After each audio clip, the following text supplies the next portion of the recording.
Share பண்ணிக்கிறதுல உண்மையாகவே இது வந்து ரொம்ப ப்ளசண்டான மூமெண்ட். ஒவ்வொரு ப்ராஜெக்டும் வந்து ஆக்சுவலாக ஜெகன் சாரை நான் மீட் பண்ண உடனே அவர் வந்து அவர்கிட்ட நான் கதையை கேட்டேன். அந்த சீக்வன்ஸ் சொன்னார், எனக்கு ரொம்ப பிடிச்சிருந்தது. என்னன்னா லைன் அண்டு வே ஆஃப் அவர் பண்ண அந்த ஸ்க்ரீன் பிளே ரொம்ப நல்லா இருந்தது. பட் அந்த படத்தில் ஒரு 10% தான் யூஸ் பண்ணார். நானு, பிரபாகர், கற்பகம் எல்லாம் ரொம்ப டிசப்பாயின்மெண்ட். பட் படத்துக்கு அதுதான் கரெக்டாக இருக்குன்னு நினைக்கிறேன். நான் படம் விஷுவலாக பார்க்கும்போது என்னன்னா மோஸ்ட்லி வந்து காக்கலை என்ட்ரியான கௌதம் சாரோட ப்ராஜெக்டில் மோஸ்ட்லி எல்லா டேரக்டர்ஸ்லையும் நான் ஒர்க் பண்ணிட்டேன். வினோத் சார் முதல் கொண்டு இப்போது நம்ம நெல்சன் சார் முதல் கொண்டு நான் ஒர்க் பண்ணிட்டேன். இப்போது நம்ம தமிழ் சினிமாவில் பார்த்தீங்கன்னா இது உண்மையாகவே வந்து இந்த லார்ஜ் ஸ்கேம்ன்றது வந்து ஃப்ரெஷ்ஷாக ஒர்க் பண்ணியிருக்காரு சார். அதுக்கு நல்லா யோசிச்சு நல்லா ஒர்க் அவுட் ஆயிருக்கு. அதில் சொல்லணும்னா பாரத் ராஜா சார், நம்ம கேமராமேன் பாரத் ராஜா சார் ரொம்ப வேலை வாங்கியிருக்காரு. பாவம் எங்க எல்லாரையும் அழகா காட்டுறது இந்த பாரத் இனிய தமிழ் மக்கள். தரையில மலையில எங்கெங்க வேணுமா நைட்டு டே எஃபெக்ட்னு சொல்லி நிறைய உண்மையாவே நிறைய வந்து டிராவல் பண்ண வச்சு. ஒரு விஷயம் என்னன்னா இப்போ ஒரு டைரக்டர் ஒரு ப்ரொடியூசரை போய் அப்ரோச் பண்ணும்போது இது நம்ம படத்தை தாண்டி ஒரு விஷயம் சொல்றேன். ஏன்னா நமக்கு அது தெரியாத விஷயங்கள், எங்களை மாதிரி ஆர்டிஸ்ட்க்கு தெரியாத விஷயங்கள், அது டைரக்டருக்கு மட்டும் ஃபேஸ் பண்ணக்கூடிய ஒரு விஷயங்கள். ஒரு பட்ஜெட் ஒன்று ஃபிக்ஸ் பண்ணிடுவாங்க, இதுதான் பட்ஜெட் ஃபிக்ஸ் பண்ணிடுவாங்க. கண்டிப்பா நம்ம அதில் தான் எடுத்து ஆகணும், வேற வழி இல்லை. பட் அதுல அந்த ஷூட்டிங் டேஸ் என்ன எக்ஸ்டெண்ட் ஆகல அந்த விஷயம்லாம் இல்லை. அவர் பண்ண ஸ்கிரிப்டுக்கு அந்த பட்ஜெட்டுக்கு உண்மையாவே ஹேண்ட்ஸ் ஆஃப் சார். நான் அமீர் சார் கூட ராம் படம் பண்ணும்போது கிட்டத்தட்ட ஒரு 80 days நான் ஒரு கான்ஸ்டபிள் கேரக்டர் பண்ணேன். ஒரு டைரக்டர் எந்த அளவு சஃபர் ஆவாரு, எவ்வளவு கஷ்டப்படுவாரு, அவரா இருக்கட்டும், கௌதம் மேனன் சாரா இருக்கட்டும். ஒரு காக்கெல்லாம் பண்ணும்போது அந்த படம் வெறும் வந்து 1,73,00,000 தான் அந்த படத்தோட மேக்கிங்கே. அது பாத்தீங்கன்னா 11 crores வந்து அது பிசினஸ் ஆச்சு. ஏன்னா தானு சாருக்கும் வந்து ஆளவந்தான் ஒரு ஃபெயிலியர் கொடுத்துட்டு வந்தாரு. இவரும் போய் ரெஹனா ஹே மேரா தில்பேன்னு சொல்லி பாம்பே ஒரு ஃபெயிலியர் கொடுத்துட்டு வந்தாங்க. ஒரு டைரக்டர் என்னன்னா அவர் கண்டிப்பா ஒரு நல்ல ப்ரொடியூசர் நல்லா ஃப்ரீடம் கொடுத்து எடுத்திருந்தாருன்னா இந்த படத்துல எல்லாம் உண்மையா வேற லெவல் பண்ணியிருப்பாரு. இது எனக்கு ரொம்ப நல்லா தெரியும். ஏன்னா ஒரு புது நியூ ஆர்டிஸ்ட வச்சு எவ்வளவு பெரிய லோடு வந்து நிக்கில் கொடுத்துருக்காரு அப்படின்றது. ஏன்னா ஜீவா சாரை வச்சுட்டு அவங்க ஃபர்ஸ்ட் ஷாட் வந்து ஓகே ஆகிறதுக்கு, ஒரு ஷாட் ஓகே ஆகிறதுக்கு, அந்த பட்டன் எடுத்து கொடுக்குற ஷாட் ஓகே ஆகிறதுக்கு ஆஃப் டே ஆச்சு. ஏன்னா நாங்கள் ஸ்பாட்ல இருந்ததுனால தெரியும் ஒரு டைரக்டர் வந்து ஒரு புது. ஏன்னா யார் மேலேயும் இங்க தப்பு சொல்ல முடியாது. நிகில் உண்மையாவே ரொம்ப நல்லா பண்ணியிருக்கான். அவன்லாம் அந்த டான்ஸா இருக்கட்டும், ஃபைட்டா இருக்கட்டும், உண்மையாக ரொம்ப நல்லா பண்ணியிருக்கான். ஒரு 2-3 இடம் மட்டும் அந்த இது தெரியுது, அது நம்ம ஆர்டிஸ்ட்க்கு அது தெரியும், டெக்னீஷியன்ஸ்க்கு தெரியும்.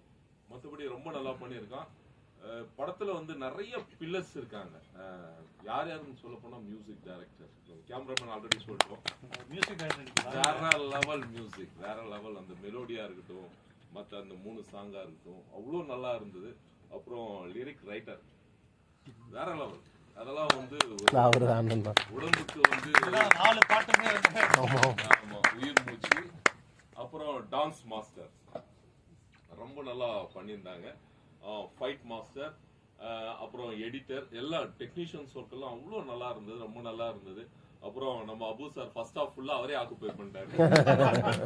பெரிய பிளாட்ஃபார்ம் கொடுத்துருக்காங்க. நான் நினைச்சேன் பிரபாகர் தான் ஸ்கோர் பண்ண போறாரு அப்படின்னு சொல்லி, பட் எனக்கு தெரியாது. இது எனக்கு லார்ஜ் ஸ்கேம் இருக்கிறதே எனக்கு ஃபர்ஸ்ட் ஹாஃப் படம் பார்த்த முன்னாடி தான் தெரிஞ்சது. உண்மையாவே எனக்கு ரொம்ப பிடிச்சிருந்தது, அந்த விறுவிறுப்பா இருந்தது, ரொம்ப இன்ட்ரெஸ்டிங்கா இருந்தது. அப்புறம் ஹியூமர் நல்லா ஸ்கோர் பண்ணியிருந்தாங்க, வெரி குட் ஸ்கோர் பண்ணியிருந்தாங்க. ஆமா, அந்த காத்து கருப்பு, இமான் ஆட்சி எல்லாம் உண்மையாவே நல்லா ஒரு இதா இருந்தது. ஆக்சுவலா ஹீரோயின் கூட மதுரையில ஒரு படம் பண்ணியிருந்தாங்க சார், என் பொண்ணா பண்ணியிருந்தாங்க. ஆமா, அவ்வளவு கியூட்டா காமிச்சிருக்கீங்க சார். உண்மையாவே அந்த பொண்ணு அப்படியே பார்த்துட்டே இருக்கணும் போல இருக்கு. ரொம்ப அழகா அவ்வளவு கியூட்டா காமிச்சிருக்கீங்க, ரொம்ப நல்லா இருக்கு. உண்மையாவே படம் வந்து ரொம்ப நல்லா இருக்கு. எல்லாரும் ப்ரே பண்ணுங்க.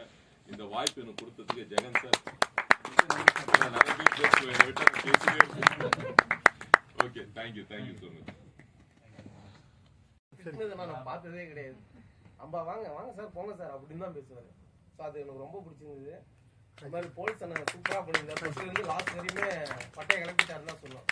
அந்த டைலாகாக இருக்கட்டும், டப்பிங்காக இருக்கட்டும், சூப்பராக பண்ணியிருந்தாரு. லைக்குண்ணே அது மாதிரி அண்ணா வில்ல, அவரு தான் வில்ல, யாரும் இல்லை, அவரு தான் வில்ல. வீட்டுக்கு இல்ல படத்துக்கும் இல்ல அவருதான். அதுவும் சூப்பரா பண்ணியிருந்தாரு அண்ணன். அதுக்கப்புறம் ராஜா சார் சொன்னா வேற செம்ம காமெடி ஹியூமர். வில்லங்கெல்லாம் கிடையாது, ஹியூமர் அவரு பயங்கரமா கலாய்ப்பாப்புல, ஜாலியா என்ஜாயா பண்ணுவாப்புல. அவரும் சூப்பரா பண்ணியிருந்தாரு.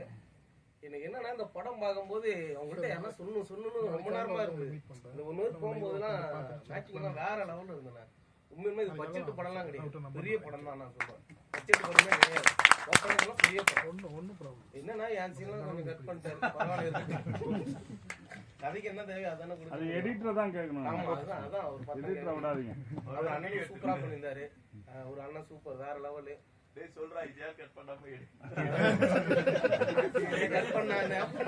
டெலிட்டட் சீன்ஸ்லாம் வரும் மூவி பஃப்ல. ஓகே அந்த மாதிரி மேக்கிங் மேக்கப் கண்டிப்பா எல்லாம் வந்து எல்லாம் சூப்பரா பண்ணியிருந்தாரு. ஒரு சலிக்காம பண்ணுவாப்ல, ஜாலியா என்ஜாயா.